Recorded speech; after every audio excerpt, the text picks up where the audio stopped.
আফগানিস্তানে যখন মার্কিন যুক্তরাষ্ট্র 2001 সালে আসে, এখানে আক্রমণ করে, তারপরে কিন্তু তারা বাংলাদেশের কাছে ফোর্স সাপোর্ট চেয়েছিল। 1988 সালে আমরা প্রথম জাতিসংঘের ম্যান্ডেটে শান্তিরক্ষা কার্যক্রমে অংশগ্রহণ করি।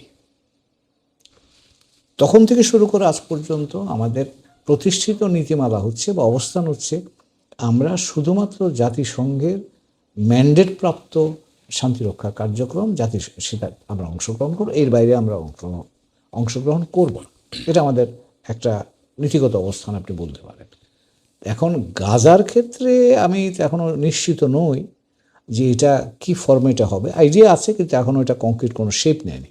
যদি এটা জাতিসংঘের ম্যান্ডেট নিয়ে হয়, তাহলে আমি মনে করি যে বাংলাদেশের জন্য এতে অংশগ্রহণ করা খুব অসুবিধা হওয়ার কারণ না। যদিও আমি জানি না এখনকার এটা রাজনৈতিকভাবে কীরকম প্রতিক্রিয়া তৈরি করবে, বাট টেকনিক্যালি এটা যাওয়া সম্ভব, কারণ আমরা তো জাতিসংঘের আওতায় পিসকিপিং পার্টিসিপেশন আছে আমাদের। যদি সেটা না হয়, তাহলে কিন্তু আমার মনে হয় একটু অল্টারনেটিভ বা বিকল্প চিন্তার সুযোগ আছে। তার কারণ হলো 2004 সালে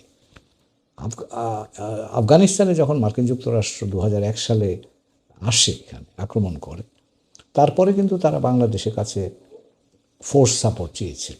কিন্তু যেহেতু এটা আমাদের নীতিমালার বাইরে, সে কারণে রামসফেল্ড, তৎকালীন মার্কিন যুক্তরাষ্ট্রের প্রতিরক্ষা মন্ত্রী, তিনি ঢাকা সফরও করেছিলেন। আমরা কিন্তু সেখানে যোগ দিইনি। তার কারণ আমরা যুক্তি ছিল যে আমরা জাতিসংঘের বাইরে কোনো ধরনের কার্যক্রমে, শান্তিরক্ষা কার্যক্রমে আমরা অংশগ্রহণ করি না। তবে এখন বিষয়টা হচ্ছে যে প্রেসিডেন্ট ট্রাম্প তো এখন এটাকে ইন্টারন্যাশনালি চালাবার একটা বোর্ড করেছেন। এখন তিনি কি জাতিসংঘের কাছে যাবেন না যাবেন না? যদি যান, তাহলে আমরা অংশগ্রহণ করতে আর কোনো বাধা থাকলো না, আমরা ইচ্ছা করলে পারি। যদি না যান, সেক্ষেত্রে কিন্তু আমাদের একটু চিন্তা করতে হবে। তার কারণ হলো যে এক হচ্ছে যে এটা আমাদের প্রতিষ্ঠিত নীতির বাইরে যেতে হবে আমাদেরকে, নাম্বার ওয়ান।